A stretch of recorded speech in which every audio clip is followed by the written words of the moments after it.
Y'all, look at this quick and easy meal that I made for lunch. All you want to do is add some olive oil to the pan, chop you up a yellow onion and a bell pepper. It don't matter what color. I had half of an orange bell pepper, so that's what I use.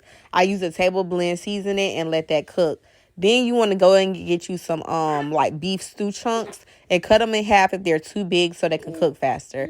These were like huge chunks, so I went ahead and sliced them up in half just like that, just so that they can cook faster on like a simmer, because otherwise beef stew takes a long time to cook. So you know what I'm saying, you want to make sure that if you're going to prep this for lunch or dinner, that you chop them up just like that so they can cook thoroughly and they won't take up too much time. So by this time, your bell pepper and your onion mixture should kind of almost be done. Trigger warning, yep, I do clean off my beef with vinegar and cold water. And then I remove any excess impurities and things like that. Then I rinse it off again with cold water. Y'all, that's my daughter in the background having fun. Then I go in with some seasonings. Once it is cleaned off to my liking, I just use a simple garlic powder, onion powder, a table blend like powder seasoning. I have some Sazon and I just use like the rest of that, honestly. And then I went ahead and mixed it together. I only use like those set ingredients for the base because I do have a steak and chop marinade that I like to use and let it sit on the the steak bites on the beef chunks for a while before I actually cook it.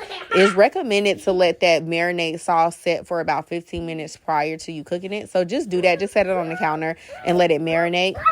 And then after that, you want to go in and add it to your bell pepper and onion mixture. Make sure that it spreads to the bottom of the pan. Once it comes to a simmer just like that, you want to go in and cover it up. It's going to create its own juice, its own moistures. Put it on low, like a low to medium simmer for about an hour to like an hour and a half. Y'all, it's going to be so tender, okay? I promise you, like, I'm not going to fail you. Just cover it up and let it cook. Once you uncover it, it should come out looking something like that. It should have all the juice. You see how the beef chunks done shrunk. Then once it's closer to being done, I go in with some broccoli. Now, I had chopped broccoli. I use the entire bag because I love to have that crunch broccoli feel.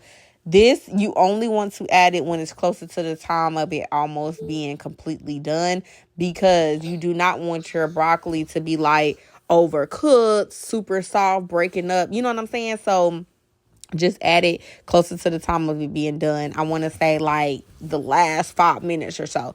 I did add some nature seasoning and a little seasoned salt to mine because that broccoli had no flavor. Y'all, this meal was so good. I paired it with some jasmine rice once it was completely done, baby. Super quick and easy, and it came out delicious. That was my daughter helping me in the end. But yeah, y'all, 10 out of 10. Try this recipe. Let me know how you like it.